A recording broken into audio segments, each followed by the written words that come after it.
Bon vespre, bona nit a tothom. Benvinguts al ple de l'Ajuntament d'Elna, del Consell Municipal d'Elna.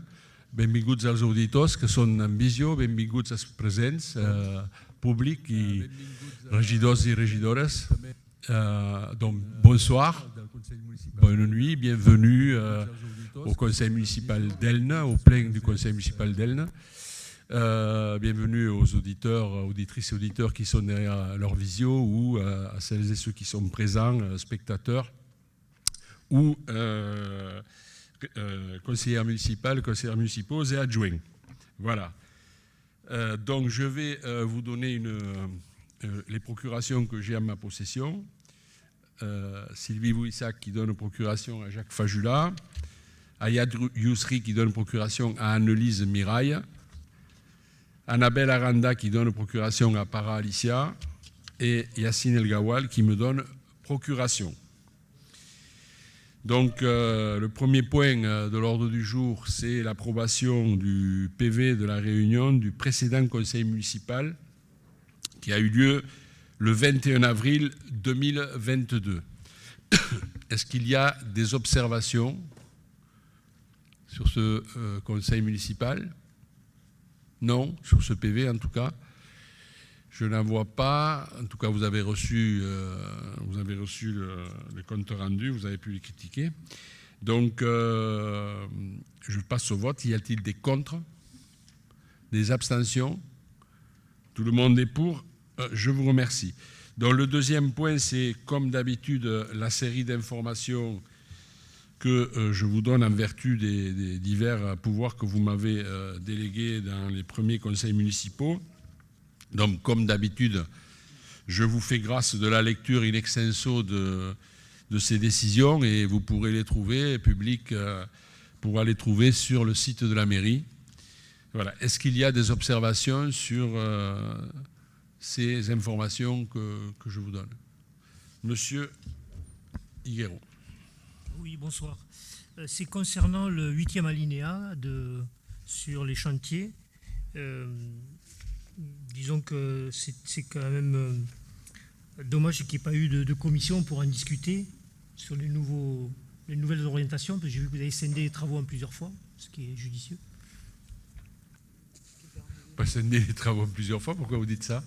Parce qu'il y a plusieurs entreprises. Et sur les il y a plusieurs lots. Oui, tout à fait. Mais c'est ça, mais c'est bien. C'est comme ça. Donc, voilà. Donc, on déplore le fait qu'il n'y ait pas eu de commission pour discuter un peu plus de ça, sachant que sur ce projet, il y avait eu des nouvelles découvertes, notamment au niveau de l'amiante. Non. D'abord, c'est pas moi qui fais les textes, je suis désolé. Les textes, les seuils sont fixés par la loi, pas par Nicolas Garcia. Donc, on n'a pas saucissonné parce que c'est interdit de saucissonner. Il y a simplement plusieurs lots, et c'est normal, puisque ce n'est pas les mêmes corps de métier. Et donc, par contre, il y a eu une commission ou deux avant où on a pu discuter. Alors, naturellement, on n'a pas discuté des entreprises, mais on a discuté des travaux, du travail qu'il y avait à faire et du travail qui allait se faire.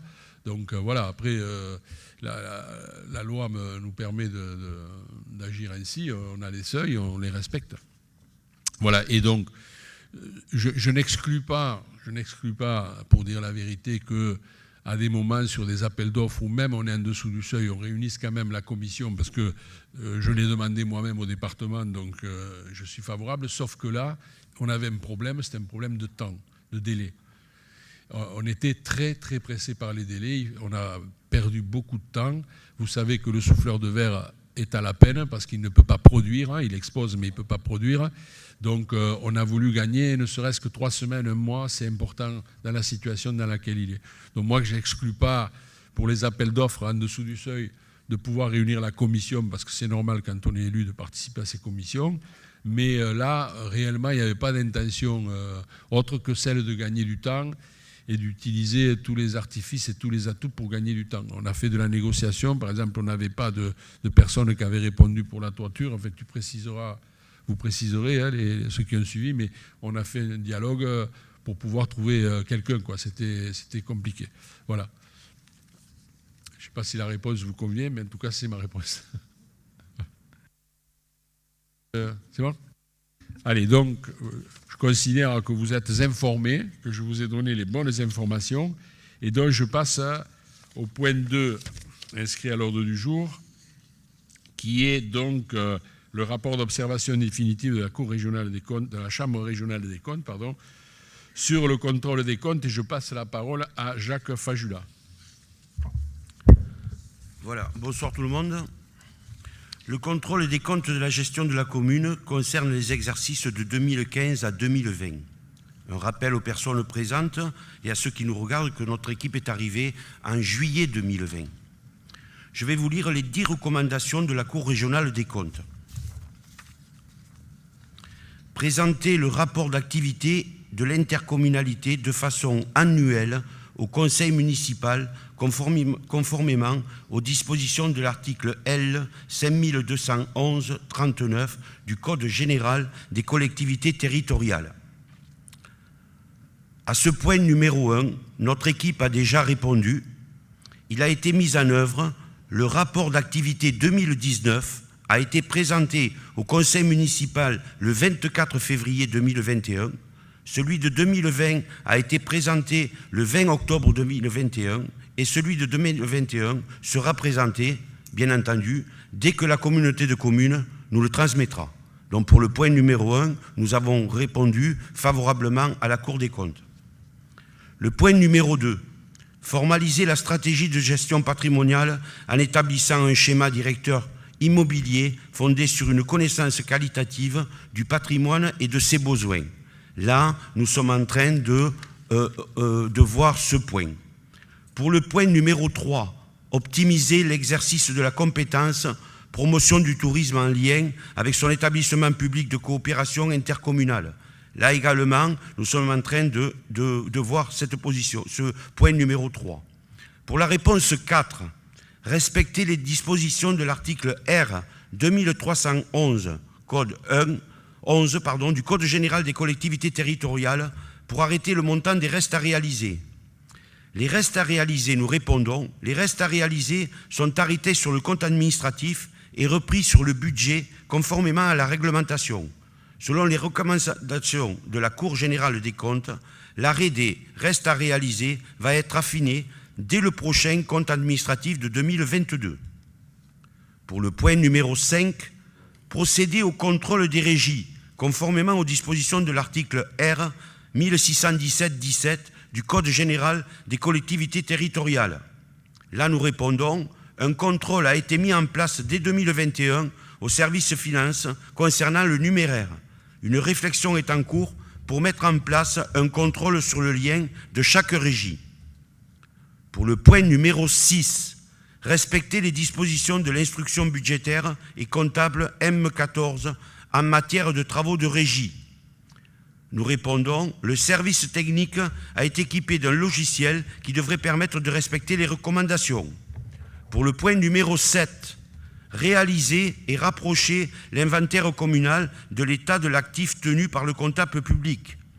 Nous répondons, le conseiller au décideur local, en l'occurrence M. Bruyère, doit rencontrer les communes pour assurer le passage de M14 à M57 concernant l'inventaire communal. Pour le point numéro 8, amortir les immeubles du rapport conformément aux dispositions de l'instruction comptable M14. Nous répondons, il s'agit d'une opération d'ordre budgétaire qui sera mise en place au prochain budget 2023. Pour le point numéro 9, mettre en place un plan pluriannuel d'optimisation des charges et produits de fonctionnement en vue de rétablir la capacité d'autofinancement de la commune. Là aussi, nous allons apporter une réponse. Pour le point numéro 10, se doter d'un outil de pilotage de type programme pluriannuel d'investissement pour planifier, décider et réaliser les investissements de la commune. Nous répondons, un programme pluriannuel d'investissement a été mis en place pour les années 2022 à 2026. Il convient désormais d'en assurer le suivi financier.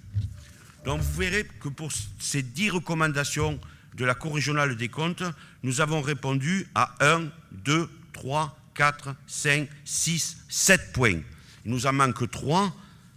La Cour des comptes fera un point avec nous dans un an Et nous sommes dans un esprit favorable et avec un esprit de coopération avec eux sans problème.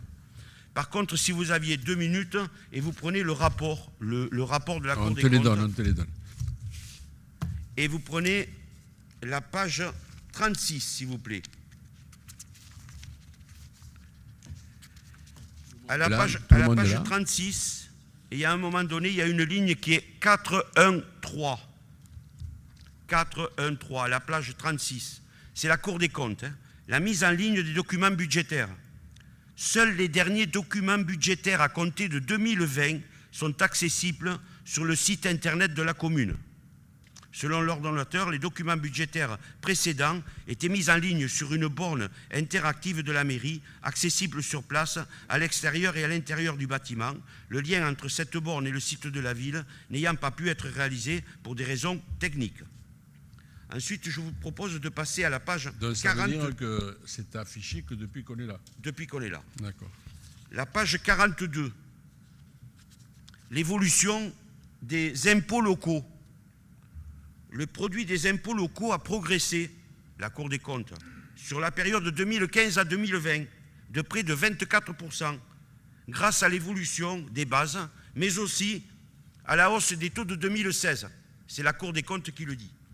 Page 46. Ça veut dire qu'on n'est pas les seuls à avoir augmenté. On n'est pas les seuls à avoir augmenté. Pour la page 46, une baisse sensible en 2020, près de 400 000 € par rapport à 2019. À cet égard, ce sont les dépenses autres services extérieurs, contrats de prestation de services avec des entreprises, honoraires, études, recherche, publicité, publication et relations publiques et transports collectifs qui sont principalement impactés en 2020 sous l'effet conjugué de la pandémie et de choix d'arrêt de prestations extérieures en reprise en régie de l'entretien des espaces verts. Pour la page 49, on va parler de la cave brute. La cave brute, c'est la capacité d'autofinancement. Après retraitement, la cave brute couvre tout juste l'annuité en capital de la dette en 2017. En 2018 et 2019, la cave nette se rétablit respectivement à 210 000 € et puis retombe à 114 000 €. Les agrégats financiers sont plus favorables en 2020. L'excédent brut de fonctionnement progresse de plus de 300 000 € sous l'effet principalement de la baisse des charges. La cave brute augmente aussi de près de 200 000 €. Et j'en terminerai, si vous voulez, par la page 53. La page 53. Comme cela a été souligné précédemment, la commune a fortement mobilisé ses réserves pour financer ses investissements en 2019. Mais le fonds de roulement net global reste positif et important sur l'ensemble de la période. Il représente en 2020, écoutez bien, plus de 163 jours de charges courantes. Or, il est de gestion optimale de conserver un fonds de roulement situé entre 30 et 90 jours de charges courantes. Voilà les points que je voulais vous donner sur le rapport de la Cour des comptes. Merci, Jacques. Est-ce qu'il y a des questions, des observations? Non? Ah ben, tu nous as complètement éteint.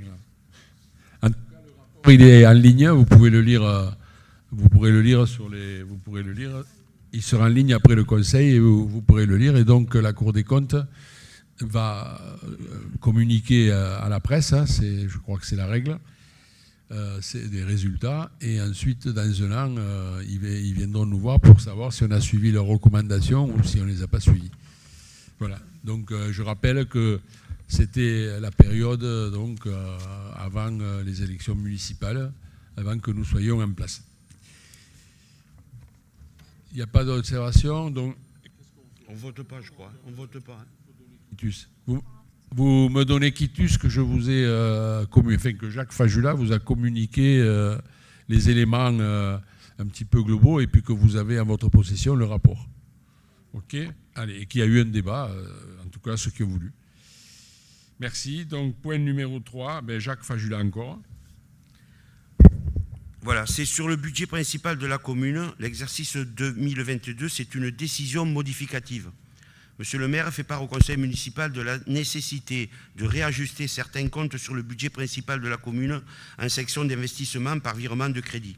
Comme on vote sur l'investissement ligne par ligne, il s'avère qu'on avait sur la ligne 23, le chapitre 23, des travaux divers pour les bâtiments, bureaux, CTM, on avait 35 000 €. Et par contre, on a acquis un Algeco pour 28 800 €, du mobilier pour 260 €, des poteaux incendies pour 1 780 € et un plan de rénovation énergétique pour 4 160 €. Donc cette opération s'annule et c'est une ligne budgétaire de 35 000 €. Voilà. Est-ce qu'il y a des questions? Non? Alors, quand même, on va donner une petite précision. Les Algeco que nous avons achetés, nous les avons achetés à la commune de Montesco. C'était d'occasion parce que c'est beaucoup plus cher que ça. Leur superficie est de 120 mètres. Ils vont aux ateliers communaux. Ils permettront de déplacer les agents qui s'occupent de la benne, du ramassage des ordures ménagères de la communauté de communes qui était fort mal logée dans les anciens ateliers communaux, sans douche, avec des douches vraiment précaires. Enfin, c'était la précarité. Donc, et puis, l'allée et venue des bennes gênait les voisins des immeubles à côté. Donc, on les déplace aux ateliers communaux, comme ça tout sera regroupé là-bas, avec l'accord bien sûr de la communauté de communes. Et l'autre partie des Algeco, ce seront les bureaux de Mélissa Redondo et de Manuel Rubio, qui sont nos deux cadres techniques et qui n'avaient pas de bureau aux ateliers communaux. Donc, quand les travaux seront terminés, les bennes de la communauté de communes pourront aller aux ateliers communaux, les agents aussi dans de meilleures conditions, et nos chefs de service auront un bureau, enfin nos chefs de pôle auront un bureau digne de ce nom, puisqu'aujourd'hui ils n'en ont pas et c'est difficile de commander des troupes quand tu n'es pas sur place. Voilà, enfin que tu n'as pas de bureau sur place. Donc c'était l'essentiel, c'est cet Algeco et il fallait qu'on le fasse. Y a-t-il des questions? Non? Il y a des contre? Des abstentions? Tout le monde est pour, je vous remercie. Guillaume Cairol.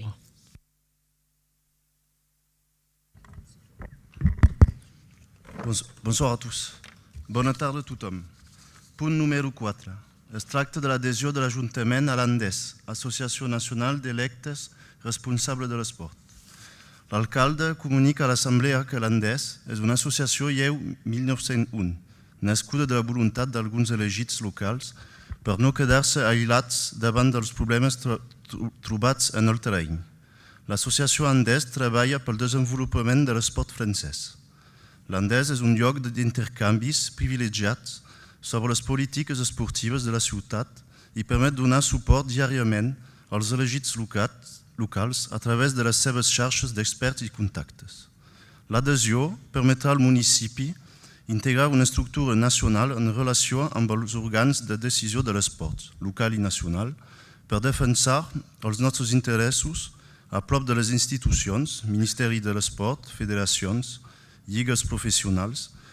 Fer-ne part també ha de permetre que la comuna es benefici de l'experiència tècnica i d'un conjunt de socis, Banc Territorial, Federacions Esportives, Paris 2024, o fins i tot tenir accés a les diferents publicacions, butlletins i comissions temàtiques per conèixer les novetats de l'associació i de l'esport. Els seus membres podran beneficiar d'experiències, consells i bones pràctiques a l'escala nacional. L'alcalde especifica que el municipi està interessat en aquesta adhesió per tenir ajudes en els diferents projectes esportius portats pel seu equip municipal i particularment sobre la reapropiació dels edificis del complex esportiu, piscina i antic col·legi, tot obtenint un màxim de finançament d'aquest equipament estructurador amb fortes implicacions socials. Finalment, considerant el repte social que representa avui la inclusió dels habitants del territori deficients, joves, dones, gent grans amb discapacitats, a través de l'esport, l'alcalde proposa al Consell Municipal que el municipi adhereixi per al 2022 à l'Association nationale d'élégite encarregat de l'esport. Donc c'est le point numéro 4. Il s'agit de l'adhésion de la commune à l'ANDES. Association nationale des élus en charge du sport. Monsieur le maire informe l'Assemblée que l'ANDES est une association de loi de 1901, née de la volonté de quelques élus locaux de ne pas rester isolés face aux problématiques rencontrées sur le terrain. L'Association nationale des élus en charge du sport œuvre au quotidien pour le développement du sport français. L'ANDES est un vecteur d'échange privilégié sur les politiques sportives des villes et permet d'accompagner au quotidien les élus locaux grâce à ses réseaux d'experts et ses relais de terrain. Adhérer permettra à la commune d'intégrer une structure nationale en relation avec les instances décisionnaires du sport, local et national, pour défendre nos intérêts. Ministère en charge des sports, ANS, CNOSF, fédération, ligue professionnelle. Elle représente les intérêts des collectivités locales et le premier financeur public du sport, avec 9,3 milliards d'euros par an et propriétaire de 80% du parc sportif français. L'adhésion doit permettre également à la collectivité de pouvoir bénéficier de l'expertise technique et juridique d'un ensemble de partenaires, Banque des territoires, Fédération sportive, Paris 2024, ou encore avoir accès aux différentes publications, lettres d'information et commissions thématiques, guide de l'élu en charge du sport, guide de financement des équipements, sport professionnel, féminin, etc., pour en savoir plus sur l'actualité de l'association et du sport. Ces adhérents bénéficient ainsi d'un partage enrichissant d'expériences, conseils et de bonnes pratiques à l'échelle nationale. Monsieur le maire précise que la commune est intéressée par cette adhésion, afin de s'adjoindre les compétences de ces réseaux de partenaires pour un accompagnement pertinent dans les différents projets sportifs portés par son équipe municipale, et particulièrement sur les besoins de réappropriation de l'ensemble des bâtiments constitutifs du site du complexe sportif, piscine et ancien collège, tout en obtenant un maximum de financement sur ces équipements structurants à fort enjeu social. Enfin, considérant l'enjeu de société que représente aujourd'hui l'inclusion des habitants des territoires carencés, des jeunes, des femmes, des aînés et des handicapés par le sport, Monsieur le maire propose au conseil municipal que la commune adhère dès à présent pour 2022 à l'Association nationale des élus en charge du sport pour un montant annuel de cotisation de 239 €, rapporté au prorata pour la période considérée. Donc le conseil municipal sera appelé à adopter la proposition de monsieur le maire, autoriser monsieur le maire à signer tout document afférent à ce dossier et dire que les crédits sont prévus sur le budget de l'exercice 2022. Merci. Est-ce qu'il y a des observations à cette délibération? Non. Est-ce qu'il y a des contre? Des abstentions? Tout le monde est pour? Il y a des abstentions? Ah d'accord. 5 abstentions. Merci. Donc maintenant, je passe la parole à Cathy Nogues. Bonsoir mesdames et messieurs. Donc, le point numéro 5 va s'agir de l'attribution d'une subvention à l'association Elle Universelle pour l'année 2022.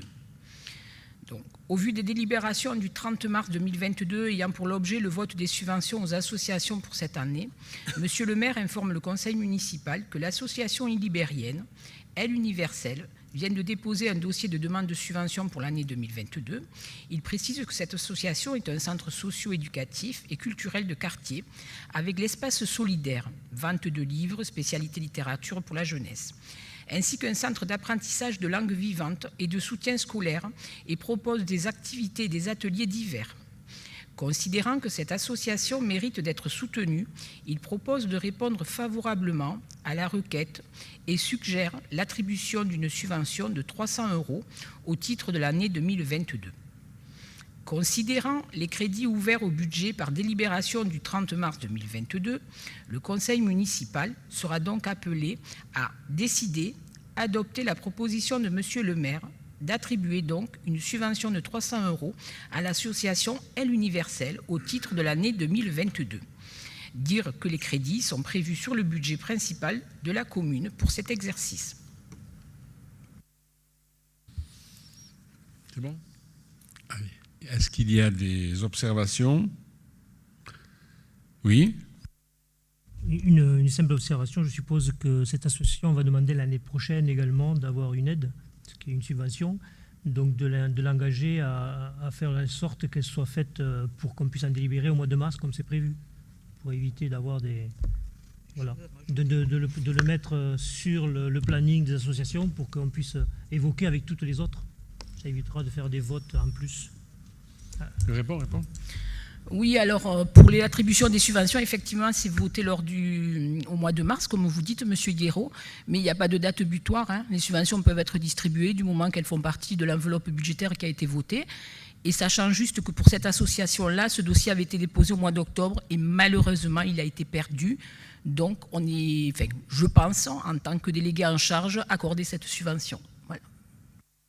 Eh bien, je comprends. Donc, effectivement, cette association était en droit de réclamer puisque le dossier n'avait pas été perdu. Donc, c'est simplement pour dire que ça soit fait en temps, de manière à éviter de faire des délibérations successives alors que c'est prévu. Et donc, il n'y a aucun souci. Voilà.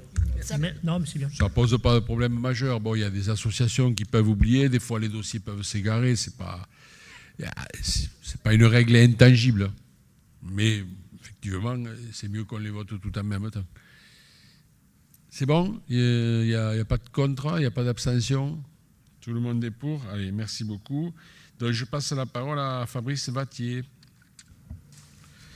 Bonsoir à tous. Donc, je vais vous parler d'une attribution de subvention dans le cadre de l'appel à projet de l'année 2020 au titre de la politique de la ville, contrat de ville, première programmation. Monsieur le maire expose à l'Assemblée qu'un appel à projet a été lancé en décembre 2021 au titre de la politique de la ville dans le cadre du contrat de ville d'Elne. Cet appel à projet est destiné aux acteurs associatifs et aux organismes intervenant en direction des habitants du quartier prioritaire, afin de favoriser l'émergence de projets innovants et ou expérimentaux impactant de manière concrète la vie des habitants du territoire. À ce jour, le nombre de dossiers déposés par diverses associations est au nombre de 31. Mais parmi ceux-ci, 20 actions sont retenues par la commune d'Elne pour une attribution de subventions. Donc, je vous fais grâce de l'inventaire l'après-vert de la liste des subventions données. Donc, il y a 20 associations, vous retrouverez ça dans le document qui est à votre disposition sur le site. Alors, ce qui porte le montant total de ces 20 subventions allouées sur cette première programmation à 44 753 €. Monsieur le maire demande donc à l'Assemblée de se motiver en la matière. Le conseil municipal, entendu cet exposé et après avoir délibéré, décide d'attribuer, ainsi de suite. Y a-t-il des questions? Pardon? Sylvaine, hein? Juste un complément d'information, parce qu'il y a eu un petit changement entre le document qui a été envoyé en temps voulu et la délibération qui est proposée ce soir pour 2 projets. Pour le même motif, c'est-à-dire que dans cette délibération, la ville contribue pour sa part au financement de certains projets avec les partenaires État, département, région, etc. Or, ces 2 projets auxquels on tenait, puisqu'on les a élaborés en lien, en partenariat très étroit avec les opérateurs associatifs, n'ont pas obtenu le niveau de financement, même s'il n'est pas encore définitif, mais en tout cas celui qui est annoncé, suffisant pour qu'elles soient menées à bien. Donc on a décidé de rectifier tant qu'il était temps d'abonder un peu plus la part communale. Donc il s'agit du dossier Compagnie de la Lanterne qui passe de 4 000 à 7 000 € et le dossier Festival Tous Dehors, association Yumi, qui doit être le dernier sur la liste, qui passe aussi de 4 000 à 7 000 €. Oui, en complément, donc pour la mécanique, nous intervenons à hauteur de 44 753 €. Ce n'est que la partie municipale, puisque ces subventions font souvent appel aussi à des fonds de l'État, au travers de la préfecture, au fonds du département, au fonds de la communauté de communes pour certaines, voire la région pour certaines. Donc c'est un effet levier que la ville se permet de mettre en avant pour ces associations, parce que sans la participation de la ville, souvent les subventions derrière par les autres financeurs ne tombent pas.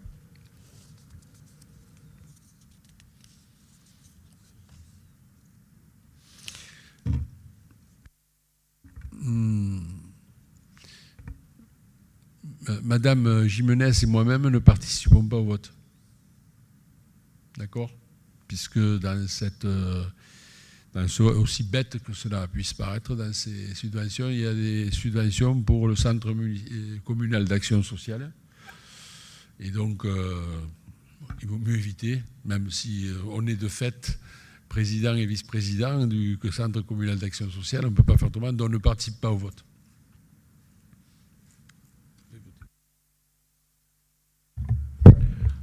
Pour ce point, y a-t-il des contre? Y a-t-il des abstentions?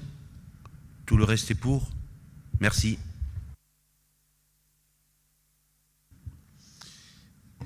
Donc Thierry Sanchez pour une longue série de délibérations. Ah pardon Fabrice, excuse-moi, hein, je t'ai sauté. Point numéro 7, Fabrice Vattier. Oui, c'est encore à moi. Attribution d'une aide financière d'un montant de 2 000 € à Madame Abelanet Prel pour les travaux réalisés au 8 rue Rabelais à Elne dans le cadre de l'opération programmée d'amélioration de l'habitat. Monsieur le maire rappelle à l'Assemblée que l'opération programmée de l'habitat, OPAH, de droit commun multisite sur le territoire de la communauté de communes des Alberts de la Côte-Vermeille et de l'Ille-Ibéris permet d'octroyer des aides aux particuliers sous 2 formes. Un accompagnement par un bureau d'études spécialisé, de l'incitation à la réalisation de travaux et une aide financière. À ce jour, une nouvelle demande doit être étudiée par l'Assemblée suite à la commission de pilotage et d'attribution des aides du 21 février 2022. Elle concerne le paiement d'une subvention après travaux présentée par Madame Abelanet Prel, propriétaire occupant d'un immeuble 8 rue Rabelais à Elne, pour des travaux de réhabilitation d'une maison, précarité énergétique ou mixte, d'un montant total de 28 279,82 € TTC, et pour laquelle une aide d'un montant de 2 000 € pourrait être attribuée sur un montant de 20 000 € hors taxes subventionnables. Au regard des éléments sus-exposés et eu égard à l'avis favorable de la commission intercommunale du 21 février 2022, Monsieur le maire propose à son conseil municipal de retenir les montants proposés. Le conseil municipal est appelé à se motiver en la matière.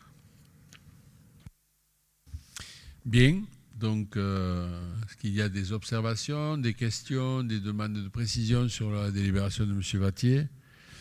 Il n'y en a pas, je passe au vote. Est-ce qu'il y a des contre, des abstentions? Tout le monde est pour, donc maintenant, pour de bon, la parole à Thierry Sanchez, donc, qui prend son souffle parce qu'il va faire un petit marathon. Là. Bonsoir tout le monde. Donc, le point numéro 8 concerne la création d'un comité social territorial commun entre la commune d'Elne et le CCAS. Alors, pourquoi cette création de ce CST? Depuis août 2019, il y a une loi qui nous oblige à abandonner les instances qui existent dans le CHSCT plus un comité technique. Et donc, on avait jusqu'en 2023 pour mettre en place. Donc, normalement, on pouvait uniquement créer ce CST pour la commune d'Elne, et le CCAS pouvait être rattaché au centre de gestion. Mais on a considéré que c'était quand même plus opportun de réunir tous ces agents sous le même comité social territorial pour être représentés par les partenaires sociaux de la commune. Donc voilà, donc on est obligé de délibérer pour la création de ce comité social territorial commun. Et vous verrez que le point 9 après, c'est un peu aberrant, mais c'est une délibération obligatoire pour la création en local. J'y reviendrai après, parce qu'il faut délibérer sur le premier point. Alors j'espère que j'ai été clair. On ne peut plus clair, enfin je crois. Est-ce qu'il y a des questions, des observations? Je passe au vote. Des contre, des abstentions. Ah, des contre, d'accord. Ah bon. C'est la loi. C'est la loi, hein? C'est la loi, c'est obligatoire. Vous êtes contre, pas de problème. Bon. Des abstentions? Contre la loi. Allez, nous sommes pour, merci beaucoup. Dans le point numéro 9, donc suite à cette fusion, la CCAS mairie, pour ce comité social territorial, donc on est obligé de délibérer pour la création en local de ce comité et fixer donc le nombre de représentants du personnel titulaire donc à 5, et de fixer le nombre de représentants de la collectivité dont les élus titulaires à 5. Donc justement, ça s'est fait après consultation des partenaires sociaux. C'est ce qu'on a actuellement. Donc on ne change pas l'organisation de de ce comité par rapport à ce qui se fait maintenant. Voilà. Donc il faut délibérer là-dessus aussi, pour la création de ce comité en local. Allez, délibérons. Est-ce qu'il y a des questions? Des demandes de précision? Non? Je passe au vote. Est-ce qu'il y a des contre? 5 contre. Des abstentions? Allez, tous les autres sont pour. Encore Thierry. Dans le point numéro 10, ça concerne les suppléants et le paritarisme. Donc c'est pour fixer à 5 le nombre de représentants titulaires et un nombre égal le nombre de suppléants. Et pareil pour les élus. Voilà, c'est pour le paritarisme, donc il faut le voter.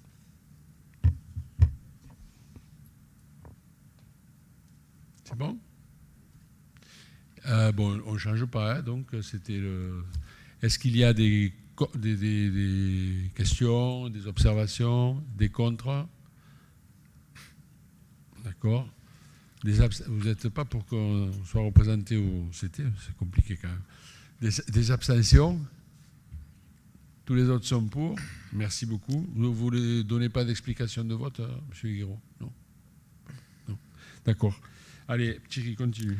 Dans le point numéro 11, c'est la création d'une formation spécialisée au sein du comité territorial qui va être créé. Donc, je m'explique. Cette formation spéciale, c'est notre ancien CHSCT, donc on n'est pas obligé de le mettre en place. Mais considérant que nous avons créé un pôle prévention avec un préventeur, et ça a du sens quand même d'avoir ce comité au sein de la mairie, ça fonctionne bien. Donc voilà, donc il faut créer cette formation spécialisée et il faut bien sûr délibérer. C'est le maintien du CHSCT, mais qui ne s'appellera plus CHSCT, mais qui s'appellera formation spécialisée.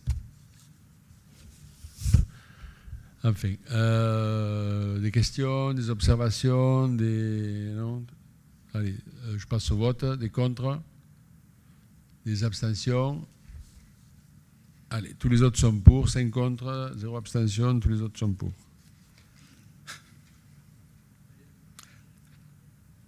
J'enchaîne? J'enchaîne. Donc, point numéro 12, donc, qui concerne les modifications de modalités d'application du compte épargne-temps. Donc, pour faire rapide, l'ancienne municipalité avait délibéré pour permettre la monétisation du CET. Et, vu le peu d'agents qui ont débloqué, qui ont fait des demandes de monétisation à ce jour, sachant que c'est une somme quasiment 60 000 € qui est bloquée chaque année pour provision en cas de paiement. Donc il a été décidé avec les partenaires sociaux d'enlever cette monétisation.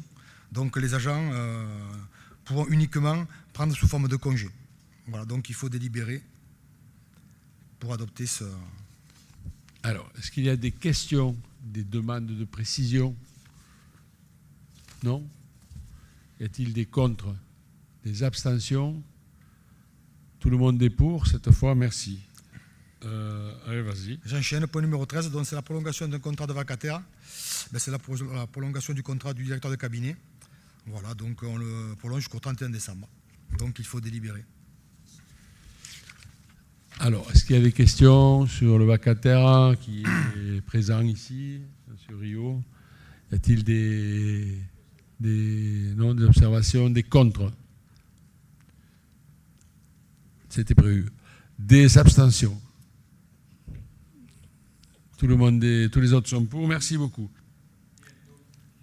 Je continue. Et la parole à Thierry Sanchez encore et à Thierry Sanchez pour la 14 et 15. Je passe la main à mon premier adjoint et Mme Jimenez et moi-même.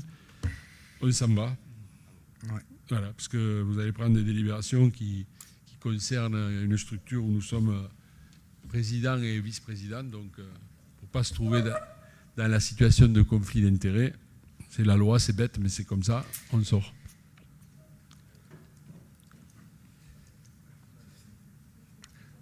Donc le point 14 concerne la signature de convention de mise à disposition à titre gratuit de 2 agents titulaires de la commune d'Aisne au profit du CCAS. Pourquoi ces nouvelles mises à disposition? Suite à une petite réorganisation du pôle médico-social, un agent pourra remplir les fonctions de directrice de l'espace socioculturel et assurer les missions principales de pilotage stratégique et politique du service ainsi que la mise en œuvre des relations avec les institutions, dont à 50% du temps. Et le second agent, assurer les missions de gestion des logements sociaux ainsi que le suivi social des familles à 20% du temps de travail. Donc il faut délibérer. Voilà, pour ce point 14, y a-t-il des questions? Oui. Oui, un petit point concernant l'article 8, le règlement des litiges dans ce contexte-là. Effectivement, c'est simplement à soulever le fait que sur les partis, on trouve le maire, M. Garcia, maire de la commune, et d'autres partis, M. le maire, président du CCAS d'Elne. Donc effectivement, cet article 8, sur les litiges, je ne vois pas très bien comment ça peut se passer. Et donc, autant changer ça en mettant, on reprendra nos agents quand on en aura besoin. Parce que je doute que l'un ou l'autre des partis s'opposent. Là, je ne pourrais pas vous répondre, parce que... C'est un aspect simplement, je veux dire, là, éventuellement, on aurait pu comprendre monsieur le maire comme maire et au CCAS de mettre la vice-présidente, par exemple. Vous comprenez? Comme ça, effectivement, on n'est pas jugé parti. C'est un domaine tout à fait administratif. Administratif, c'est tout. Oui, bon. Voilà. Après, c'est des délits types, donc c'est marqué... Oui, non, mais les articles ont leur intérêt. Oui. Dans le litige, je ne pense pas que le maire va s'attaquer lui-même. Donc, il y aura forcément un arrangement, et je vous dis, voilà, c'est uniquement ça. On ne peut pas être jugé parti, mais c'est un domaine administratif, de mettre quelqu'un qui soit différent, c'est tout. Moi, je soulève ça. Après... Ça a été écrit comme ça, c'est que ça doit... Enfin, moi, je ne sais pas. Josiane, vous pouvez nous éclairer là-dessus? Oui, non, mais... C'est gratuit, donc. C'est une entente, voilà. Oui, mais l'entente va être réalisée puisque les deux parties, c'est la même personne. Oui, voilà, c'est tout. Voilà. Non, après, je suis voilà, désolé. Là, je vous laisse ça. On le regardera de plus près. Je ne peux pas vous répondre. Désolé. Jacques? Normalement, là, sur la loi, il est président de fait. Il n'y a pas de... Ouais, je ne sais pas. Non, je comprends bien, mais si vous cumulez les fonctions, lorsque vous avez ici deux parties, il faut qu'il y ait deux parties distinctes. Si elles sont, soit c'est nominatif, soit c'est une association, éventuellement, vous voyez, de manière... Parce que sinon, je vois très bien ce que fait cet article 8. Il n'y aura pas de litige, donc c'est les mêmes qui décident. Là, sur le CCAS, vous avez une vice-présidente, elle peut être en charge, et comme ça, on est après, sur le principe, on sait ce que c'est.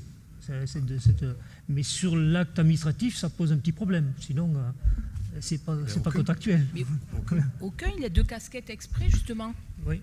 Mais le maire étant président du CCAS de fait, également comme il est président du CA de la maison de retraite, donc c'est la même personne qui est obligée de mettre à disposition gratuitement ces deux agents. Oui, ce qui rend les règlements de litige quasi impossibles. On est astreint qu'à la conciliation. Non, mais c'est peut-être une aberration administrative, mais bon. Oui, non, tout à fait. C'est pour ça, moi, je vous pose la question, c'est tout. Après, les administratifs pourront aller au plus... Ils iront chercher, mais... Voilà. On vote et puis après Moi, je propose de passer au vote et peut-être que Christelle ou Monsieur le maire auront quelque chose à rajouter. Après. Voilà. Donc, pour le vote, y a-t-il des contre? Des abstentions? Tout le reste est pour. Merci. Point numéro 15. Thierry Sanchez. C'est toujours pareil. C'est suite à la petite réorganisation du pôle médico-social. Il y a la modification d'un pourcentage de temps de travail d'un agent. Cette mise à disposition était de 43% et elle passe à 54%. C'est un agent d'accueil du CCAS et de l'espace socioculturel. Voilà. C'est pour le fonctionnement du CCAS. Voilà, pour le point numéro 15, y a-t-il des questions? Pas de questions. Qui est contre? Qui s'abstient? Tout le reste est pour. Merci.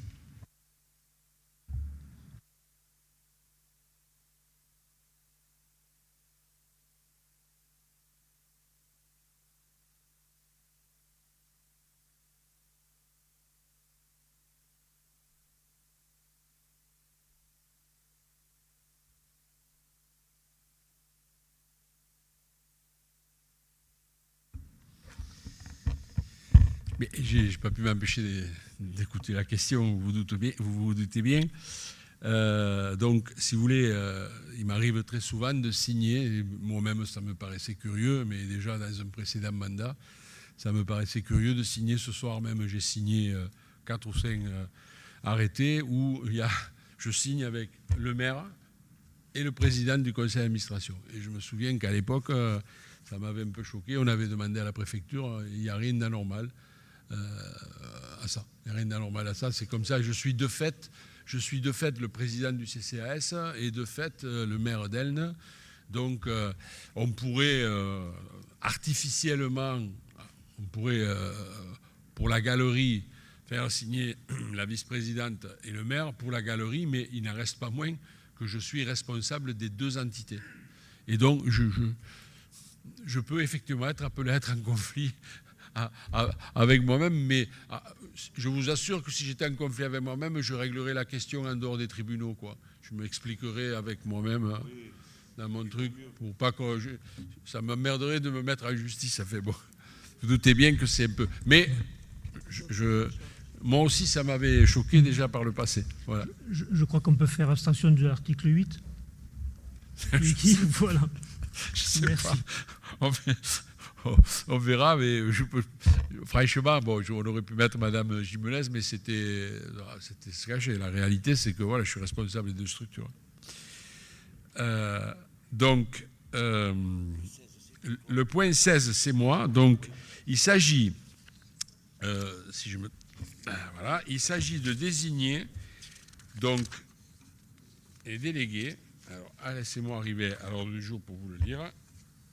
À la maison de retraite. Alors, il se trouve que nous avions désigné Madame Cathy Noguès et Mesdames, Cathy Noguès et Sylvie Bouissac au conseil municipal du 22 juillet 2020, avec comme suppléants messieurs Père Manzanares et Jacques Fajula. Bon, il se trouve que Madame Noguès ne peut pas assister au conseil d'administration vu qu'elle est employée de l'EHPAD. Et donc, aujourd'hui, je vous propose de changer, de garder les autres, Mme Bouissac comme titulaire, M. Manzanares et Fajula comme suppléants, et de mettre Mme Annelise Miraille, donc comme représentante de la mairie à l'EHPAD, au conseil d'administration de l'EHPAD. Voilà.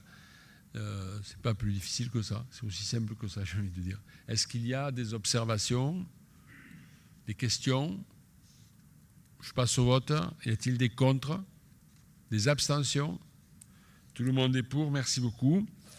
Donc le point 16, donc, c'est aussi une désignation de délégué au conseil du conseil municipal. Au conseil d'administration, non, je suis bête, je me répète, c'est le 17. Dans le parc naturel marin du golfe du Lion, pardon. Et nous avions désigné, en théorie pour 5 ans, nous avions désigné Madame Pesin Annie en qualité de titulaire, Madame Candy Sylvaine en qualité de suppléante. Bon, il se trouve que là, les dispositions du parc naturel marin du golfe du Lion nous amènent à devoir renouveler nos candidats. Donc je vous propose de maintenir les mêmes candidates, dont Mme Pesin comme titulaire et Mme Candille comme suppléante. Et j'ai fait une bêtise, donc je vais vous la demander a posteriori. En théorie, c'est un vote à bulletin secret, et pour le voter à main levée, il faut que j'ai l'unanimité de l'Assemblée. Donc je vais vous demander de voter pour savoir si vous êtes d'accord de voter à bulletin secret, et je reprendrai les délibérations à main levée, pardon, et je reprendrai les 2 délibérations, parce que j'aurais dû vous le demander avant. Si vous n'êtes pas d'accord, on se mettra derrière le rideau, il y a des bulletins, il y a une liste d'émargement, on votera à bulletin secret les 2 votes. Hein. Enfin, c'est les 2 votes en plus, le 16 et le 17. D'accord. Donc, je reprends, en m'excusant auprès des auditeurs et du public, j'ai été un peu plus vite que la musique. Est-ce que vous êtes d'accord pour qu'on vote la délibération 16 et la délibération 17 à main levée? Y a-t-il des contre, des abstentions? Tout le monde est pour. Merci beaucoup pour la durée des débats. Donc, je reprends point numéro 16 pour remplacer Madame Nogues au conseil d'administration de la maison de retraite et désigner à sa place, les autres ne bougeant pas, Madame Annelise Mirail. Y a-t-il des contre? Des abstentions? Tout le monde est pour. Merci beaucoup. Dans le point numéro 17, pour renouveler les candidatures en titulaire de Mme Pesin et en suppléant de Mme Candille au parc naturel marin du golfe d'Ilion. Y a-t-il des contre? Des abstentions? Tout le monde est pour. Merci et pardon pour cet incident de déroulement de séance. Donc, point numéro 18, il s'agit de parler de l'OPH et je donne la parole à M. Vattier. Merci, Monsieur le maire. Opération programmée de l'habitat intercommunal. Signature de l'avenant numéro 1 à la convention relative à la mise en place d'un dispositif de prêt individuel, d'avance de subvention publique et de financement du reste à charge travaux.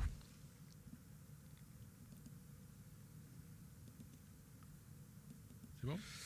Monsieur le maire rappelle à son conseil municipal que dans le cadre de la mise en œuvre de l'opération programmée de l'habitat, OPAH, certains propriétaires n'engagent pas de travaux de réhabilitation ou d'amélioration de leur logement, faute de financement.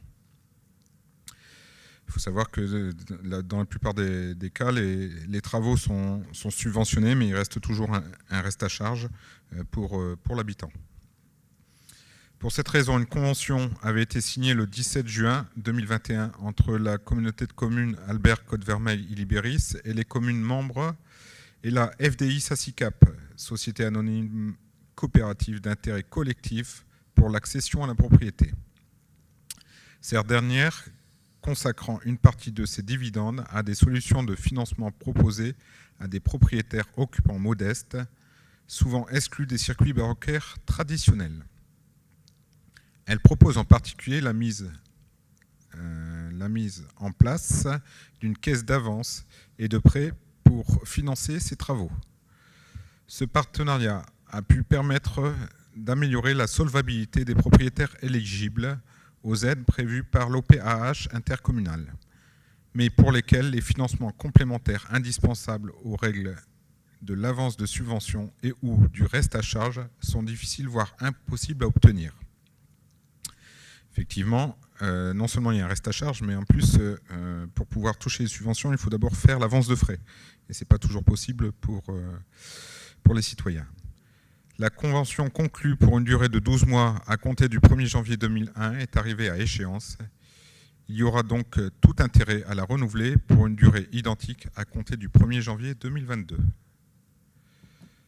Pour ce faire, un projet d'avenant numéro 1 est présenté à la communauté de communes des Alberts, de la Côte-Vermeille et de l'Ilibéris pour une période de 12 mois à compter du 1er janvier 2022.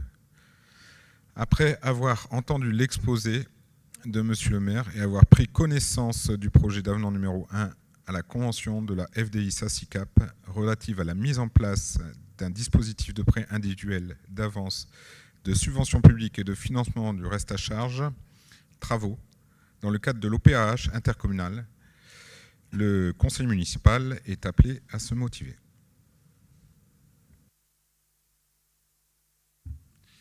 Allez, motivez-vous alors. Est-ce qu'il y a des questions, des observations, des demandes d'explications? Non. Est-ce qu'il y a des contre alors? Des abstentions? Tout le monde est pour. Merci beaucoup. Donc, point numéro 19. Et je donne la parole à M.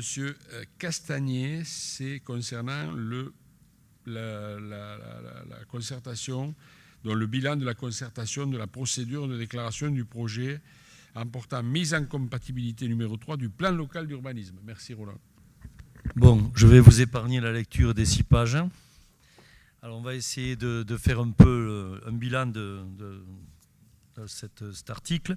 Voilà, donc le 28 mars 2018, le conseil municipal ouvre l'urbanisation de 16 hectares dans le secteur 2AU du PLU pour un projet d'aménagement et de développement durable à la recherche d'un équilibre social pour notre ville.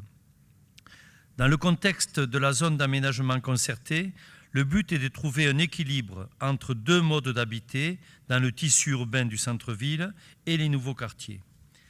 La troisième tranche de la ZAC permettra l'achèvement de ce quartier pour répondre aux demandes de logements locatifs sociaux et de logements collectifs. Une demande d'examen auprès de la mission régionale d'autorité environnementale a été déposée le 16 janvier 2020. Elle impose une concertation avec les habitants et les associations, et donc elle est décidée le 15 décembre 2021.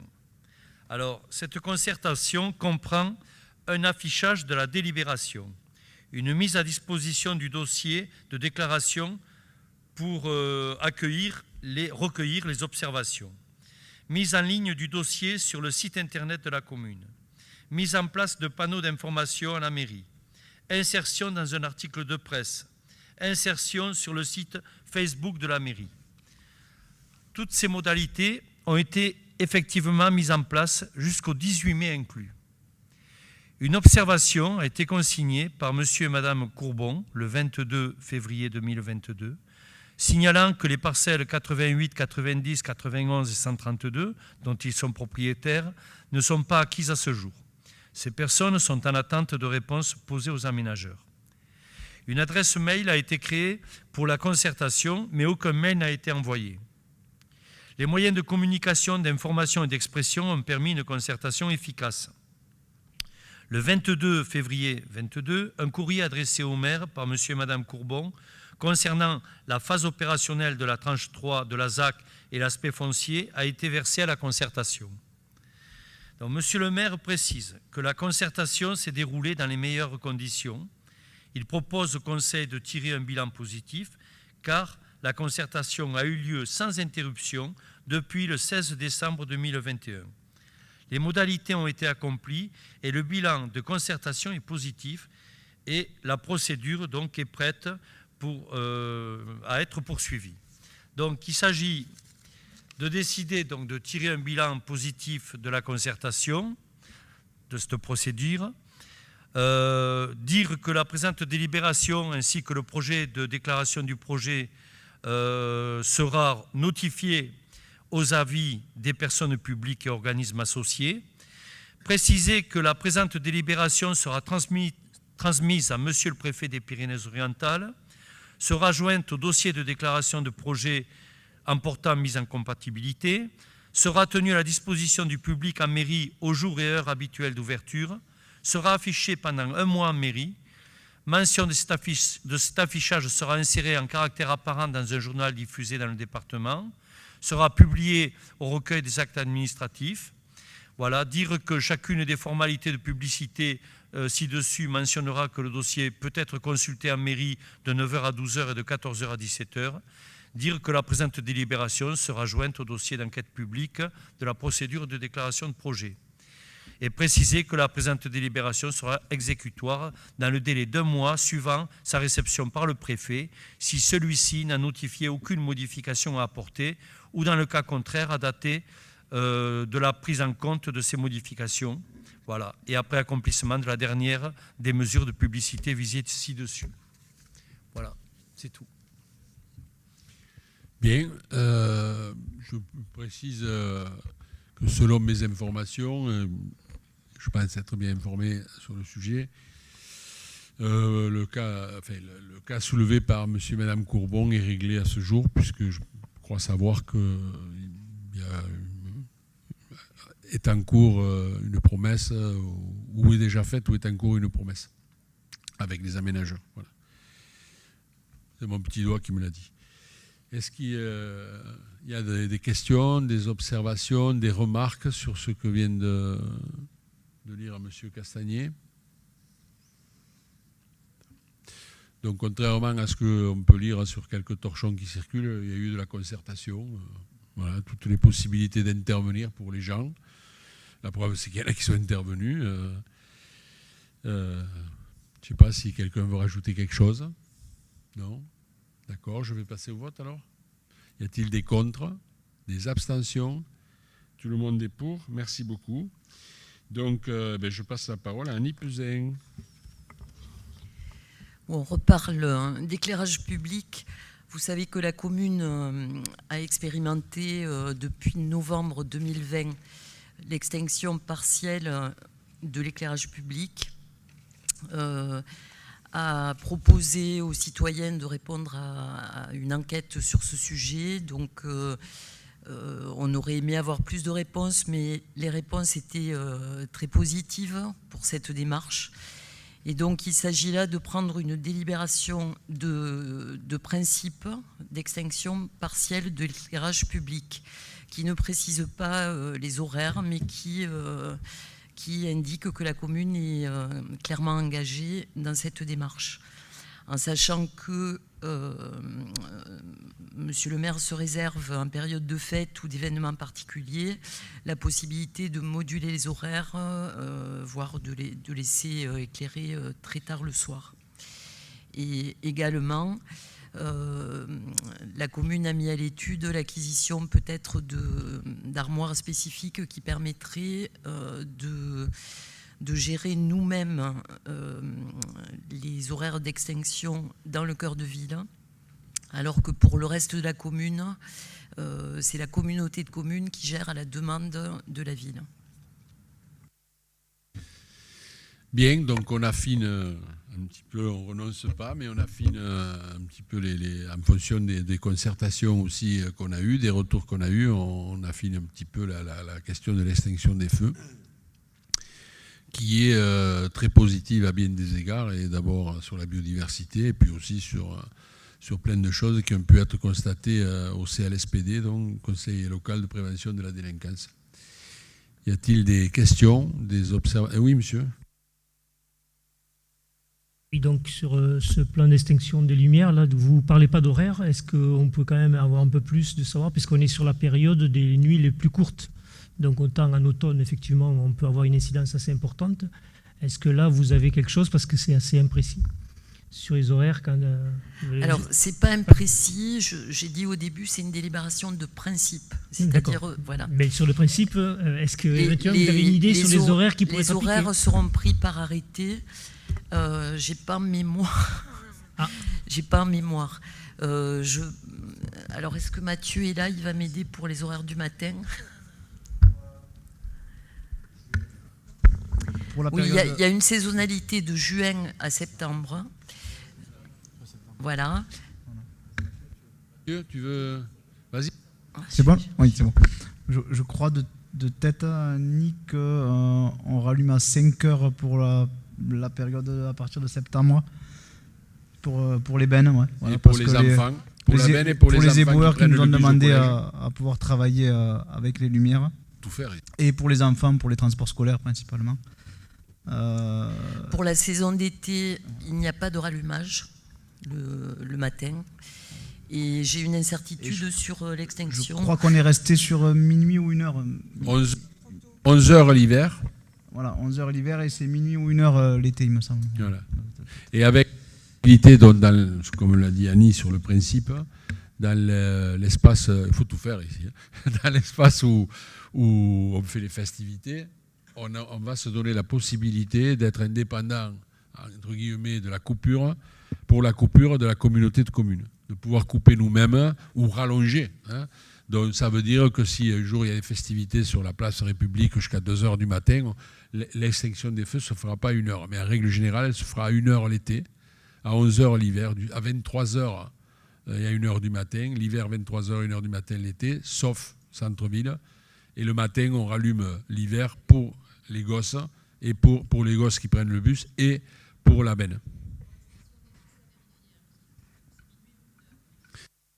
Si vous voulez, oui, je vous informerai dès demain, et de toute façon, comme le changement est prévu en juin, la population sera largement informée par tous les médias de la ville. Mais il y avait eu sur le bulletin municipal les réponses aux questionnaires qui avaient été données. Et c'est une forme citoyenne qui, je vous invite à utiliser le plus souvent. Madame Martinez. Si ça marche. Oui, ça doit marcher. Oui, je suis désolée, mais en ce moment, 23 heures dans la ville haute, c'est vraiment trop tôt. On est dans le noir le plus complet. C'est impensable. Moi, mon fils s'est fait agresser l'an dernier. Et si on avait eu les lumières, on aurait pu identifier les agresseurs. C'est tout.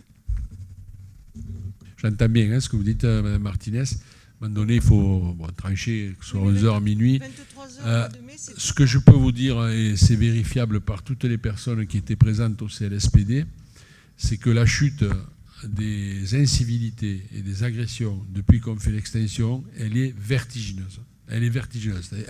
Pour les incivilités, c'est presque du 100% de chute, j'entends bien. Et pour tout ce qui est délinquance, c'est des chutes spectaculaires. Vous pouvez, on peut le vérifier, c'est dans le rapport du CLSPD. En tout cas, j'espère que la personne qui fait le compte rendu l'a repris dans son rapport, mais en tout cas, c'est vérifiable auprès des autorités de gendarmerie. Alors, je ne dis pas qu'il n'y a pas, mais pardonnez-moi de vous dire que je pense que ça n'aurait pas évité l'agression, on aurait peut-être pu identifier, mais dans la nuit, on a été confronté plusieurs fois, quand les lumières étaient allumées, à pas des agressions, mais quelques vols, et on n'a pas pu, avec des caméras qui ne sont pas adaptées pour l'éclairage public de nuit, on n'a pas quand même pu identifier les voleurs ou les gens qui avaient fracassé nos voitures, etc. Donc, je suis vraiment désolé pour votre fils, mais je pense qu'aujourd'hui, en termes d'incivilité et de délinquance, alors là, en termes de biodiversité, on pourra le prouver facilement. Mais en termes de délinquance et d'incivilité, alors là, on est en chute libre, et ce n'est pas propre à elle. Toutes les communes qui le font parce que les gens, ils sont... Alors, effectivement, la nuit, le noir fait peur. Le noir fait peur. Enfin, voilà, c'est comme ça. C'est ancré dans les têtes. Mais en réalité, ce n'est pas là qu'il y a le plus de vols, le plus d'agressions. Elles ont lieu dans la journée. Les statistiques sont claires là-dessus. Les vols et les agressions ont lieu dans la journée. Alors, on trouvera toujours le cas, l'exception qui confirme la règle. On trouvera, bien sûr, voilà, ça arrive. Et je suis désolé que ça vous soit arrivé à vous. On en avait parlé, mais je pense que ça n'aurait rien évité, madame. Mais j'entends votre remarque, elle sera notée ici.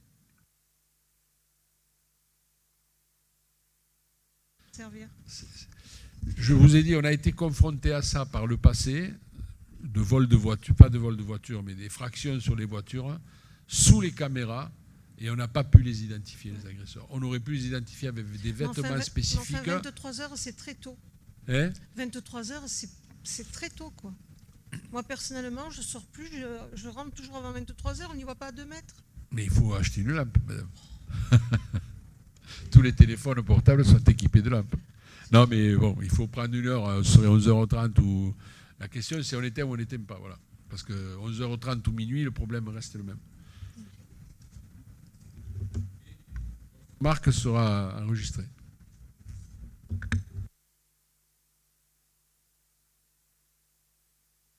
On vote. Y a-t-il des contre? Des abstentions?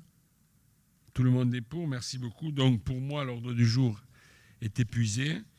Est-ce qu'il y a des questions diverses? Monsieur Higuero. Monsieur le maire, je reviens vers vous suite à une délibération précédente concernant l'écolotissement Porte d'Ibéris, où je vous avais demandé si vous pouvez solliciter auprès du donneur d'ordre des examens, des carottages et des prélèvements qui avaient été faits. Où est-ce que vous en êtes? On l'a demandé. On attend la réponse. D'accord. Donc, ça lui appartient. Hein. Non, mais ça n'est pas obligé de nous les donner. Non, mais enfin, je veux dire, c'est dans la mesure où il n'y a pas de problème, je ne vois pas l'intérêt de ne pas le communiquer. Surtout que ce n'est pas pour publier. Ils n'ont sans doute pas que nous à... C'est sans doute pas leur préoccupation première. On leur a envoyé le courrier. Peut-être un jour, je les revois dans quelques temps, les aménageurs, donc il n'y aura pas de souci. Bon, écoutez, je vous demande de les presser un peu en disant que M. Higuero est intéressé pour savoir. Il n'est pas question de publier ses résultats, c'est simplement avoir connaissance en tant qu'élu de ce qu'il y a. Merci, monsieur le maire. Je leur dirai que M. Higuero le demande. Je ne suis pas sûr que ça les traumatise énormément, mais je ferai la démarche. Y a-t-il C'est d'autres questions, monsieur? C'est pas question de traumatiser, c'est une question de transparence et de savoir. Voilà.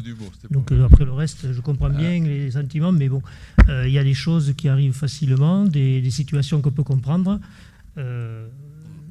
Si jamais on refuse de donner un document, vous savez, on est dans un pays où on doute souvent de la vérité tant qu'on n'a pas la preuve. Cela dit, dans le cas d'espèce, c'est eux qui font l'investissement, hein, monsieur, c'est pas vous. Hein. Donc, je pense qu'ils ne sont pas complètement tarés et que si jamais ils continuent d'être acheteurs de ce terrain, c'est que ce terrain n'a pas de problème. Ou sinon, ils seraient. C'est le groupe GPM, qui est un groupe qui a pignon sur rue dans la région Occitanie. Bon, à mon avis, vous voyez, si on leur mettait le pétard sur la tempe en leur disant vous devez acheter ça, mais je pense que si jamais il y a un problème avec le terrain de caractère pollution, d'abord ils n'auraient pas sollicité des permis de construire et ils nous auraient dit votre terrain vous le gardez et vous en faites un boulodrome si ça vous chante. On parle d'1 million d'euros là, on ne parle pas de. Et à mon avis, c'est des aménageurs qui s'amuseront. On ne les force pas à acheter. Donc si ce terrain n'est pas constructible pour quelque raison que ce soit, hein, inondabilité ou pollution, eux-mêmes renonceront. Je ne les vois pas vendre un terrain à des particuliers pollués. Voilà. Donc, le moment venu, les acquéreurs, j'imagine, enfin non, là je n'en doute pas, auront les résultats et nous, s'ils nous les transmettent, mais laissons-leur le temps de nous répondre, puisqu'ils sont propriétaires de cette.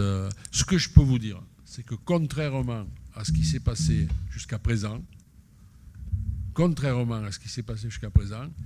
la société indépendante qui a fait les contrôles fait partie des sociétés agréées par les tribunaux, citées par l'Adréal.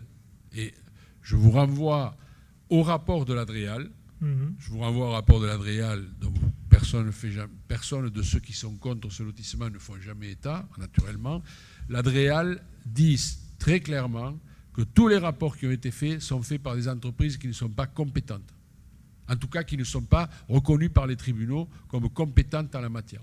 Donc celle-là, elle l'est, puisqu'ils ont puisé dans la liste des noms donnés par l'Adréal et reconnus par l'Adréal pour faire ce type d'études. Ça me rassure déjà assez, oui. Au moins on aura une étude indépendante, etc.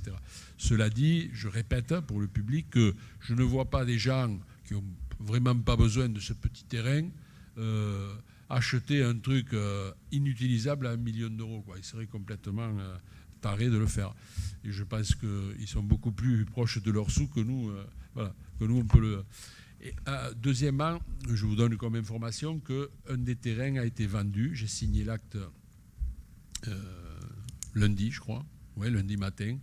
J'ai signé l'acte. Donc le terrain qui est une des 2 maisons, celle qui était terminée, finie, a été vendue à une dame qui a acheté en connaissance de cause. Bon, écoutez, je suis rassuré que la société soit compétente et d'autant plus intéressée à lire leur prose si jamais ils peuvent la communiquer. Ça, c'est le premier point. On fera la commission. Voilà, non, mais je comprends bien. Après, le principe, si jamais il y a un problème, un litige, dans ce cas-là, ben, ils ont toujours la possibilité d'attaquer la commune dans les tribunaux, comme ça c'est déjà fait, hein, c'est pas un problème. Ils ont des structures qui permettent justement de faire vous devriez vous rappeler de votre passé d'officier de police judiciaire. Je pense que s'ils achètent le terrain en connaissance de cause avec une expertise qu'ils ont fait eux-mêmes, oui, et qu'ils achètent le terrain, ils auront du mal à me coller la responsabilité à moi de leur avoir vendu un terrain pollué. Excusez-moi. Hein. Oui, ça c'est moins sûr. Parce que, oui. Ou alors on est dans le... Ah ben oui. Voilà, ils auront en tout cas une expertise faite. Voilà, j'imagine pas, monsieur Higuero, que je vous vende un terrain, vous faites une expertise, il est pollué, ou il n'est pas pollué, mais admettons, dans votre cas, dans votre hypothèse, il est pollué. Il figurera à l'acte notarié. À l'acte notarié, il figurera que monsieur Higuero achète un terrain dont il sait, parce qu'il a fait lui-même l'analyse, qu'il est pollué, à monsieur le maire d'Elne. Oui. Et ensuite, il viendra me le reprocher. À mon avis, le juge qui est prêt à me condamner, il n'est pas encore né. Dans la mesure où le terrain est acheté pollué à des buts de construction d'habitation, oui. Non, mais c'est lui qui l'achète. Voilà, après, ça passera au civil, et au civil, il y a autant d'exceptions que de cas. Voilà, le problème est là. C'est pour ça qu'en justice, il ne faut jamais être sûr de tout. Mais je ne crois pas à l'idée aussi de ces aménageurs-là qui ont pignon sur rue. Je ne pense pas qu'ils soient suffisamment truffés pour une affaire d'1 million, de se mettre dans la panade, d'aller sur des procès de 20 ans. Je pense que le terrain, tel qu'il est, l'enjeu n'en vaut pas la chandelle. Il y aurait 30 hectares, je dirais peut-être, et en plus, on a fait des recherches, ils ne sont pas connus comme des magouilleurs. En plus, c'est un groupe qui n'est pas connu comme magouilleurs. Donc, à mon avis, il n'y a pas d'inquiétude à avoir. S'ils achètent en connaissance de cause, c'est qu'il n'y a pas de problème. Donc, donc, je vous annonce qu'un des terrains a été vendu en connaissance de cause aussi. Un des terrains, une des parcelles, des maisons construites a été vendue en connaissance de cause. Y a-t-il d'autres questions diverses ? Non ? Allez. Moi j'en ai. Je voulais juste, sur le point précédent, dire que tous les conseillers municipaux autour de cette table devraient se féliciter de voir enfin un pas franchi sur ce dossier, un pas positif pour la commune. Oui, je pense que tu as raison, Annie, parce que je crois que, et la Cour des comptes l'a remarqué, et mon petit doigt me dit que ça va faire bouger des choses du côté du quai Sadi-Carnot. La Cour des comptes a remarqué que la situation était anormale par rapport à ce lotissement qui est viabilisé, où il y a des rapports qui ne sont pas faits par des experts reconnus et qu'il faudrait débloquer la situation parce que ça bloque 2 millions d'euros. Alors je comprends que notre opposition, qui est là et qui n'est pas là, soit embêtée qu'on réussisse là où les autres ont échoué et que ça nous aide financièrement à rentrer 2 millions d'euros, donc à améliorer les infrastructures que nous pourrions réaliser au bénéfice des îles Ibériens. Ça, bien sûr, ça je comprends, c'est le rôle de l'opposition. Mais moi, je me félicite de pouvoir sortir de cette ornière dans laquelle on n'aurait jamais dû rentrer, simplement pour faire la peau à un ancien maire. On a pris des décisions qui aujourd'hui vont se retourner contre ceux qui les ont prises, j'en suis sûr, je n'en doute pas une minute. Voilà, donc s'il n'y a pas d'autres questions diverses, moi j'en ai. J'en ai une, je vous annonce donc la création d'un club unique de football. Ah, pardon, je le dis, je finis, je commençais.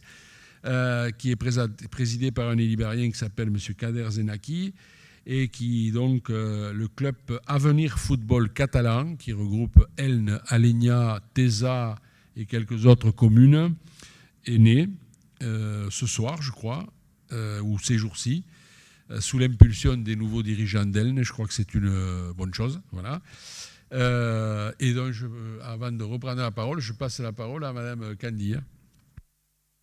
Non, alors c'est toujours apporter un peu de légèreté. Je vous annonce qu'une cigogne est arrivée sur le clocher de la cathédrale ce soir. La deuxième information, c'est que vous avez peut-être été informé ou vous allez l'être.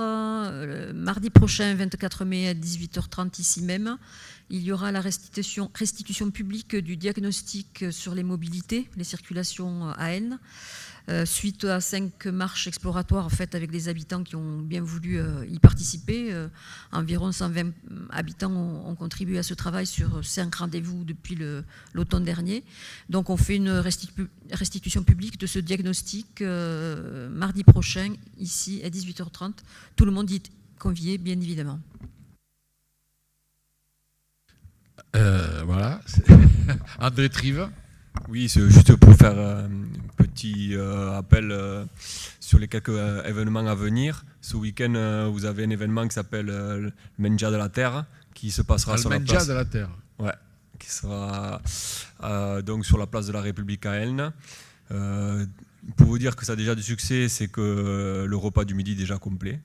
Mais il y aura toujours possibilité de venir asmorzer et boire l'apéritif et rencontrer les producteurs qui seront mis à l'honneur lors de cet événement-là. C'est un peu un petit marathon culinaire qui démarre avec nos origines, l'asmorzade, puis l'apéritif, puis un repas. on met en honneur les produits catalans avec Slow Food et avec Arbre et Paysage. Et bien sûr, c'est la mairie d'Aisne qui favorise toujours un terrain favorable pour ce genre d'événement.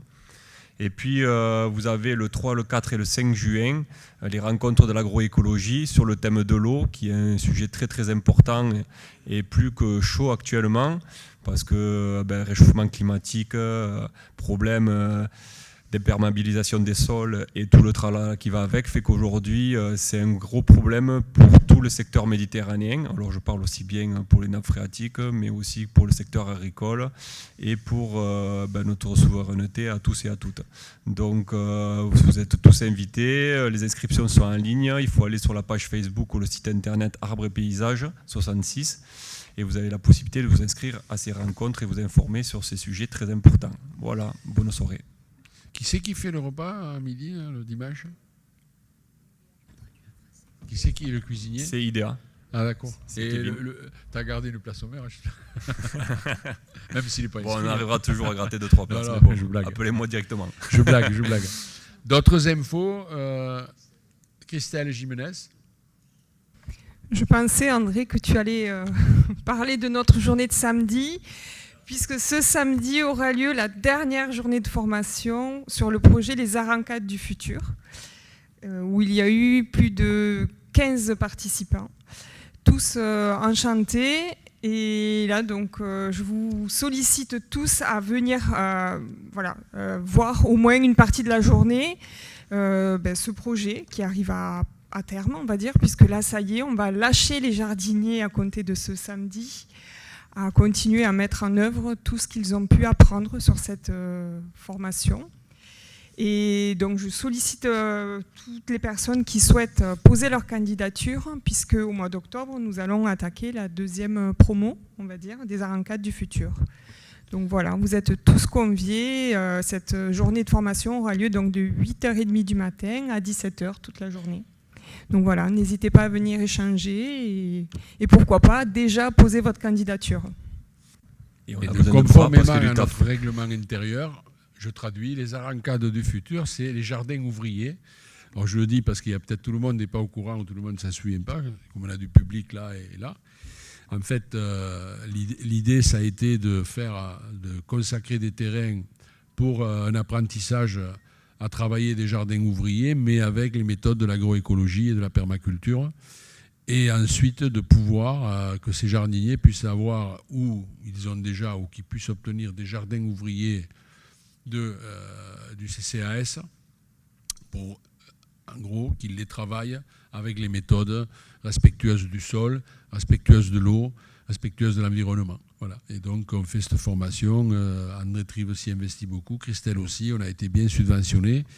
Et elle a donné vraiment du résultat. On a pu le suivre sur les réseaux sociaux. Moi, j'ai pu y aller un jour ou deux. Mais vraiment, il y avait du monde intéressé. Et c'est vraiment pédagogique de pouvoir former des gens à travailler pour leur propre santé. Parce qu'en fait, ils apprennent à faire des légumes sans mettre de pesticides, sans mettre d'herbicides, sans mettre d'engrais chimiques et tout en ayant des légumes plus nutritifs que les autres parce que alimentés. Donc, très bien. Et les arancades, comme on a dans la salle quelqu'un que je vais présenter dans 2 minutes qui ne comprend pas forcément le catalan, sauf celui du Grand Nord, les arancades, c'est la traduction jardin ouvrier. En tout cas, à Aisne, ça veut dire jardin ouvrier. Ailleurs, on dit peut-être autrement, mais à Aisne, les arancades, c'est jardin ouvrier. Et donc, j'en profite pour ma dernière question. Ah. Non. Allez, vas-y. C'est un petit mot sur les sarcophages dont le monde entier a entendu parler. 5 millions de vues sur TikTok. Ouais, pour le premier.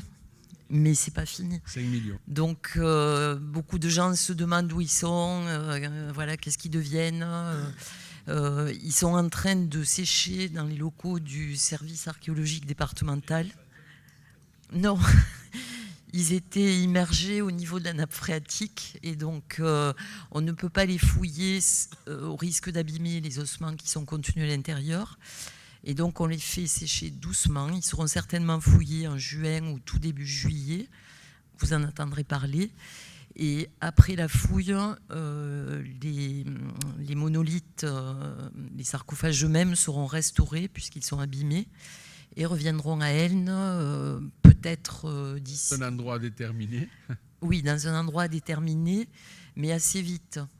Ça pourrait être début 2023. Voilà. Avec une expo autour et d'autres petites choses trouvées. Hein. D'accord. Donc on en reparlera, parce qu'on n'a pas encore l'endroit, mais il y a plusieurs possibilités. Mais ça sera... je trouve que c'est extrêmement important qu'on l'ait trouvé dans le QPV, précisément, parce que on stigmatise souvent ce quartier parce qu'il est QPV, et je crois qu'on peut être fier, et les gens qui habitent sont fiers d'ailleurs, qu'on ait trouvé ça chez eux et qu'on ait parlé de leur quartier autrement que négativement, comme on le fait, comme certains le font trop souvent. Voilà, donc je trouve que c'est très intéressant, et ensuite ça va générer aussi un public, un tourisme, enfin des visites, je crois, qui seront bénéfiques à toute la ville. Voilà, donc c'est fini, il n'y a plus personne qui a des nouvelles à dire là. Donc moi, je voudrais, au moins pour ce soir, vous présenter notre DGS, notre futur directeur général des services, qui va arriver au mois de juillet, le début juillet. Voilà, donc monsieur Gilles Charot qui est là, qui peut se lever. Voilà. Donc nous avons recruté Gilles Charot, qui travaille actuellement à Perpignan Méditerranée Métropole, donc à l'Aglo, qui habitait à Légnat et qui va nous rejoindre le 1er juillet, si tout va bien. Et il y aura une présentation aux agents communaux dans cette même salle à 11h30 le 10 juin. Voilà, 10 juin à 11h30, on le présentera à l'ensemble du personnel communal, très simplement. Hein, voilà, quelques mots, et voilà. Mais je voulais le présenter à l'ensemble du conseil municipal ce soir. Il n'y a plus d'intervention. Clos, on doit signer les procès-verbaux, donc la séance est levée.